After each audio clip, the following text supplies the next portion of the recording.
Good morning, students. Welcome to Suraj School Bhiwadi. Today we are discussing cash book with cash and bank column. Yesterday we have discussed that we have three types of double column cash book. Cash and discount and bank and discount are not in your syllabus, so we will discuss only cash and bank column. And also we have discussed yesterday that a businessman has both type of transactions. Some are dealing in cash and some are dealing with a bank, so we will prepare both bank and cash column transactions. So for opening balance, cash column we write to balance brought down, and for the bank balance, since the opening balance of bank का तो कुछ भी हो सकता है, तो to balance brought down भी आ सकता है और बाय बैलेंस ब्रॉट डाउन भी आ सकता है. तो ये कैश बुक की शुरुआत है. जब भी आप बिगिन करेंगे तो कैसे करेंगे, तो कैश बुक की तो शुरुआत कैश कॉलम की तो always to balance brought down से होगी और बैंक कॉलम की दोनों तरीके से हो सकती है. कॉन्ट्रा एंट्री का ध्यान रखना है, दो ही होती है, कैश डिपॉजिटेड इनटू बैंक और बैंक डिपॉजिटेड इनटू कैश. ठीक है. और फिर हम चेक का पेमेंट, डिसऑनर और कैश डिस्काउंट के बारे में हमने पढ़ा था, फिर हमने बैलेंसिंग की थी. तो आज हम इन सारी चीज़ों को फॉलो करते हुए एक सम करेंगे.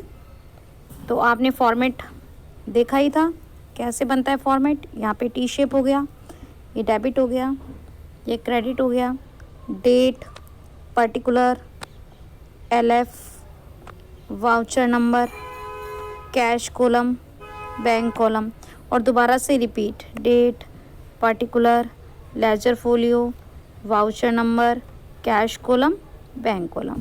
ठीक है. अब आपने ये देखा कैश इन हैंड, तो यहाँ पे क्या लिखोगे सबसे पहले फॉर्मेट बनाने के बाद, ये इधर आ जाएगा टू बैलेंस ब्रॉट डाउन. किस नाम से आएगा ये, to balance brought down. Date लिख देंगे 2012. यहाँ क्या लिख दोगे, जनवरी 1. क्या लिख दोगे, टू बैलेंस ब्रॉट डाउन. कितना बैलेंस है, 4000. तो ये आपको बॉक्स, ये वाले बॉक्स खाली चलेंगे बिल्कुल, इनमें कुछ नहीं करना है. यहाँ अगर कैश की बात कर रहे हैं तो कैश के कॉलम में लिख देंगे 4000, बैंक का कॉलम खाली. अब यहाँ पे बैंक का भी बैलेंस बता रहे हैं, तो बैंक का बता रहे तो बैंक के कॉलम में 12000 लिख देंगे. ठीक है. तो आपको ये ध्यान रखना है, ये ओपनिंग बैलेंस है जो हमने कल की क्लास में पढ़ा था. ओपनिंग बैलेंस को कैसे पोस्ट करेंगे, तो टू बैलेंस ब्रोट डाउन करके करेंगे, टू बैलेंस ब्रोट डाउन करके करेंगे. यहाँ आप देखो एक बार,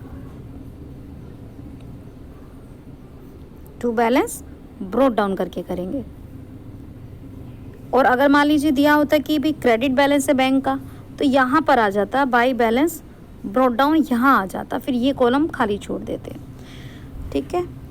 आप देखिए, सिर्फ कॉलम का आपको ध्यान में रखना है और करके देखना है नोटबुक पर.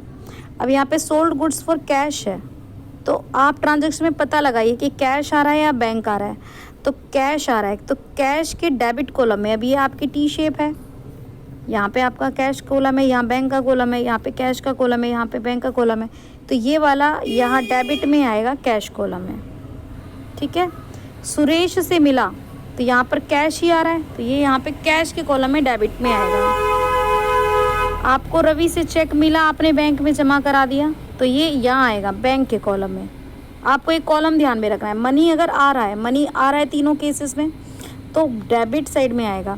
अगर कैश आ रहा है तो कैश के कॉलम में, और अगर बैंक में इंक्रीज हो रहा है तो बैंक के कॉलम में.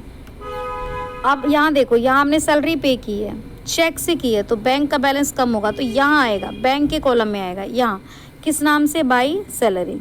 सुधीर को पे कर रहे हो, दोबारा बैंक कॉलम में आएगा. यहाँ पे ट्रैवलिंग एक्सपेंस पे कर रहे हो, नहीं बताया बैंक से हुआ, नहीं बताया तो आप कैश में लिख देंगे बाई ट्रैवलिंग एक्सपेंस. जिस नाम से एक्सपेंडिचर हो रहा है उसी नाम से लिखेंगे. तो कैश इन हैंड कहाँ आएगा, debit side. Cash at bank debit side, ये भी डेबिट साइड. मनी आ रहा है, ये भी डेबिट साइड, मनी आ रहा है. चेक मिल रहा है, बैंक में जमा करा रहे हो, ये भी डेबिट साइड. सैलरी पे कर रहे हो, क्रेडिट. चेक सुधीर को दे रहे हो, क्रेडिट. पे कर रहे हो, ये भी क्रेडिट. कॉलम कौन सा, ये कैश का कॉलम, ये बैंक का कॉलम, ये कैश का कॉलम. सुरेश से मिला, कैश का कॉलम. बैंक में जमा कराया, बैंक का कॉलम. जो चेक से सैलरी पे की तो बैंक का कॉलम. सुधीर को चेक से दिया तो बैंक का कॉलम. और ट्रैवलिंग एक्सपेंस दिए तो कैश. किस नाम से आएंगे, to balance brought down, to balance brought down, to sales, to Suresh, to Ravi. यहाँ पे by salary, by Sudhir, by travelling expense. यानी कि अगर मनी आ रहा है तो डेबिट में जा रहा है तो क्रेडिट में, और जिस नाम से आ रहा है वो नाम आ जाएगा। यहाँ देखिए नेक्स्ट में, यहाँ पे कैश परचेज़ आप कर रहे हो, कैश परचेज़ कर रहे हो तो आपका मनी जा रहा है, कैश परचेज़ में मनी जाता है तो क्रेडिट होगा। और किस कॉलम में आएगा? कैश के कॉलम में आएगा। बैंक में जमा कराया, अब ये कैसी एंट्री है? ये कॉन्ट्रा एंट्री, ये दोनों जगह जाएगा, कॉन्ट्रा एंट्री है। तो बैंक में जमा करा रहे हो तो बैंक का बैलेंस तो बढ़ रहा है तो बैंक के डेबिट में आएगा, बैंक के डेबिट में आएगा। और कैश जमा करा रहे हो तो कैश के क्रेडिट में आएगा। देखो 16 कॉन्ट्रा एंट्री कैसे करते हैं। यहाँ पे देखो बैंक में जमा करा रहे हैं तो बैंक का कॉलम बढ़ गया है, और ये यहाँ पे हमने साथ में कॉन्ट्रा भी लिख दिया, ठीक है। और यहाँ पे कैश का कॉलम आपका क्या हो जाएगा? कैश डिक्रीज़ हो जाएगा। ये देखो 16 डेट को ये रहा, कैश का कॉलम आपका 10 से कम हो गया। ये दोनों जगह आएगी, कैश के तो क्रेडिट में और बैंक के डेबिट में। जब आप बैंक के डेबिट में लिखोगे तो टू कैश के नाम से आएगा, और जब कैश में लिखोगे तो टू बैंक के नाम से आएगा। ये कॉन्ट्रा एंट्री, जब भी कॉन्ट्रा एंट्री होगी तो आप उसके आगे सी लिखोगे, ठीक है। उसके बाद आपने कैश सेल किया तो आपका डेबिट में आएगा, किस कॉलम में? कैश कॉलम में। आपको एग्जाम्पल पूरा नहीं देखना है, आपको इसे सॉल्व करना है अपने आप रफ नोटबुक में पहले। उसके बाद में मशीनरी परचेज कर रहे हो, पेमेंट कैश से कर रहे हो तो मनी जा रहा है, क्रेडिट में आएगा। और किस कॉलम में? कैश से पेमेंट कर रहे हो तो कैश कॉलम में आएगा। वेजेस पे कर रहे हो, मशीन की वेजेस पे कर रहे हो तो वेजेस के नाम से नहीं लिखोगे, बाय मशीनरी ही लिखोगे, लेकिन किधर लिखोगे? क्रेडिट कॉलम में, कैश कॉलम में, ठीक है। बैंक से मनी निकाला, कौन सी एंट्री है ये? Contra entry. बैंक से मनी निकाल रहे हो तो बैंक क्या होगा? बैंक के तो क्रेडिट में आएगा क्योंकि बैंक से कम हो गया, और कैश के डेबिट में आएगा, और ये कॉन्ट्रा एंट्री है, ठीक है। जब कैश कॉलम के डेबिट में लिखोगे तो यहाँ पे टू बैंक लिखोगे, टू बैंक, और यहाँ जब बैंक के कॉलम में लिखोगे तो बाय लिखोगे कैश। चेक मिला अनिल से, बैंक में डिपॉजिट करा दिया, बैंक का बैलेंस बढ़ रहा है, बैंक का बैलेंस बढ़ रहा है तो बैंक के डेबिट कॉलम में आएगा टू अनिल। अनिल का चेक दोबारा से डिसऑनर हो गया, डिसऑनर हो गया तो आप क्या करोगे? डिसऑनर के केस में आप क्रेडिट साइड में लिख दोगे मनी कम हो गया। कहाँ से कम हो गया? बैंक से कम हो गया, किस नाम से? बाय अनिल। टाइपराइटर खरीद रहे हो, बाय टाइपराइटर। चैरिटी दे रहे हो, बाय चैरिटी। बैंक में जमा करा रहे हो, दोबारा से कॉन्ट्रा एंट्री, बैंक में जमा करा रहे हो तो बैंक का बैलेंस बढ़ रहा है, बैंक के डेबिट में आएगा, और कैश कम हो रहा है तो कैश के क्रेडिट में आएगा।